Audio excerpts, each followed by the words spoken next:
বিসমিল্লাহির রহমানির রহিম।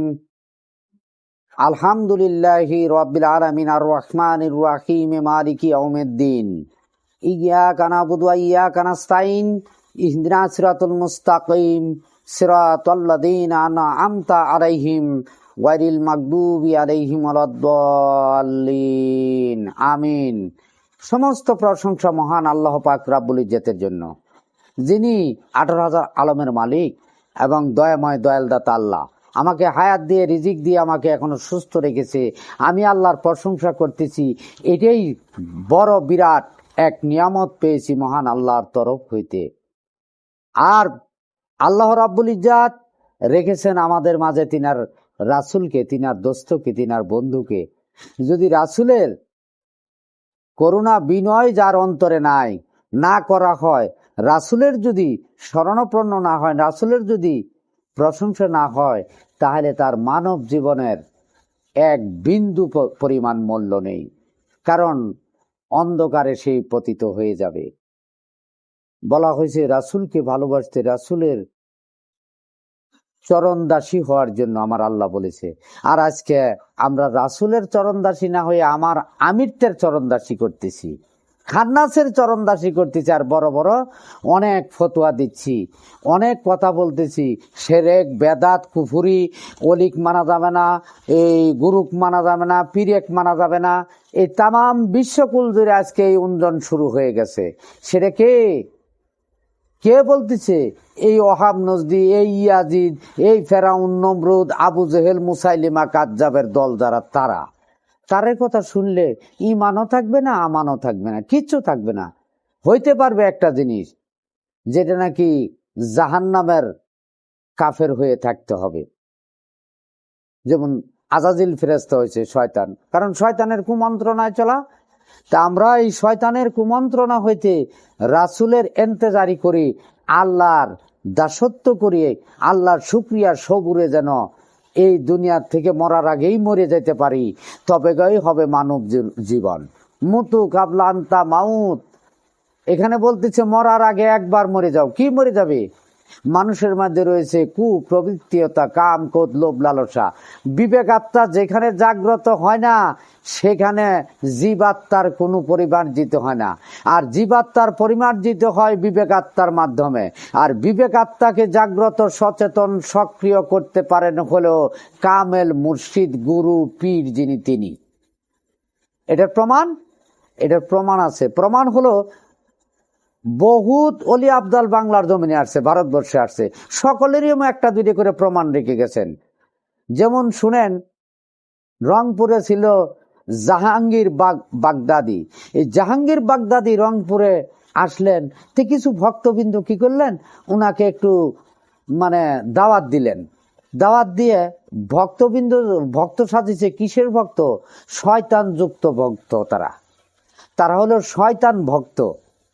তার কারণ দাওয়াত দিয়ে নিয়ে যায় একটা বিড়াল জবি করে রান্না করে এক বাটিতে করে নিয়ে গেছে, আরেক বাটিতে করে নিয়ে গেছে একটা কুকুর রান্না করে। জানি উনি যে কিরকম কামেল গুরু, তাহলে পীর তো জানে, গুরু তো অনেক কিছু কামেল আগম নিগম জানে। সামনে নিয়ে যায় খাবার দিয়া বলতেছে, হুজুর আপনি তো অন্তর্যামী, আপনি তো অন্তর্চক্ষু আছে, আপনি সব দেখতে পান। তা আপনি ইনশাল্লাহ এই যে এটার মধ্যে মাংস আছে, এটার মধ্যে মাংস আছে, কিসের মাংস সেটা তো আপনি জানেনই। আপনি অন্তর চোখে দেখেন, খান, খাওয়া দাওয়া করেন। এই কথা বলার পরে তখন জাহাঙ্গীর বাগদাদি, আল্লাহর ওলি, উনি হলেন আল্লাহর ওলি, কামেল ওলি, চৈতন্য ওলি, কি করলেন? বাটিটা ধরলেন খাইতে লেগে। হাত দিয়ে ধরে কয়, হে বাটির মধ্যে কিসের মাংস? তুমি কোন প্রাণীর মাংস আমি তো জানি না। তাহলে তুমি যে প্রাণীর মাংস হয়ে থাকো, সে একটু জাগ্রত হয়ে দেখায় দাও আমাকে। যে বাটির হাত দিয়ে এটা বলেছে, বিড়ালের বাটির মধ্যে যখন হাত দিয়ে এটা বলেছে, তখন বিড়ালের এই বাটির মাংসটা বিড়াল হয়ে গেছে। কুকুরের বাটির হাত দিয়া তখন বলল, এই বাটির মাংস, তুমি কোন প্রাণীর মাংস আমি তো জানি না, তুমি একটু আমাকে বুঝিয়ে দাও, আমাকে দেখায় দাও। সাথে সাথে ওই বাটির মাংস কোনা কুকুর হয়ে তখন যাওয়ার এই পাশেই ঘুরতেছে।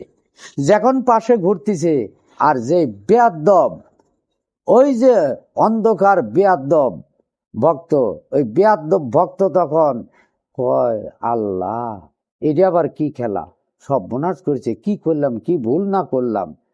উনি যে আল্লাহর ওলি, এটাই তো সত্যি। বাটির দরিয়া করলো আর বিড়ালের মাংস বিড়াল হয়ে গেল, কুকুরের মাংস কুকুর হয়ে গেল। তাহলে আমরা না কত ভুল করেছি হুজুরের কাছে, না এটা ঠিক করিনি।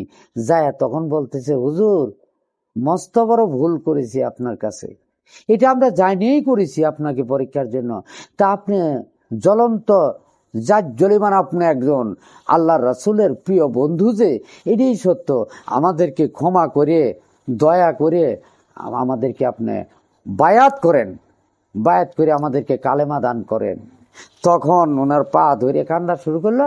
ওই জাহাঙ্গীর বাগদাদি তখন ওই ওই দুই ব্যক্তিকে তখন বায়াত নিলেন, বায়াত নিয়ে কি করলেন, কালবের সবক দিয়ে মৃত কালবে সঞ্জীবিত করে দিলেন, জাগ্রত করে দিলেন, সচেতন করে দিলেন। তারাও তার সহসঙ্গী হয়ে, চরণের দাস হয়ে তারাও এক মহামানবে পরিণত হয়ে গেছে। এরকম বহুত ঘটনা আছে বাংলার জমিনে, বিভিন্ন জায়গায় এরকম অলি আসছেন। এই অলিদের একটা না একটা জীবনী এরকম চাক্ষুষ প্রমাণ করে রেখেছেন, যারা এই এই জগতে আবির্ভাব হয়েছিলেন। আমরা আমাদের অন্ধকারের মধ্যে আলো দেওয়ার জন্য অলিরা আসছেন। আর আজকে কিছু কিছু কিছু অন্ধকার আছে যারা প্রাতিষ্ঠিত জ্ঞান অর্জন করে বলতেছে, অলি আবদাল মানেন না, এই মাজারে যায়েন না, অলির পূজা করেন না, এরকম বোঝাচ্ছে, মানুষকে পথভ্রষ্ট করতেছে। কোনোদিনই ওইসব কথা আপনারা কেউ শুনবেন না। অলি আবদাল ছাড়া, গাউস কুতুব ছাড়া রাসূল পাওয়া যায় না, রাসূল ছাড়া আল্লাহ পাওয়া যায় না।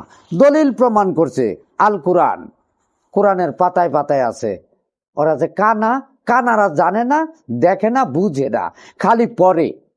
ইনশাল্লাহ আপনারা এই অলিদের জীবনী বাস্তব কাহিনী কিছু আছে, আরো শুনে নেবেন, বাস্তব প্রমাণ করবেন। এখনো সেই রওজাগুনা রয়েছে, সেখানকার ইতিহাস আছে, বই আছে, বাস্তব ঘটাছেনি সাধারণ মানুষের সামনে তারা।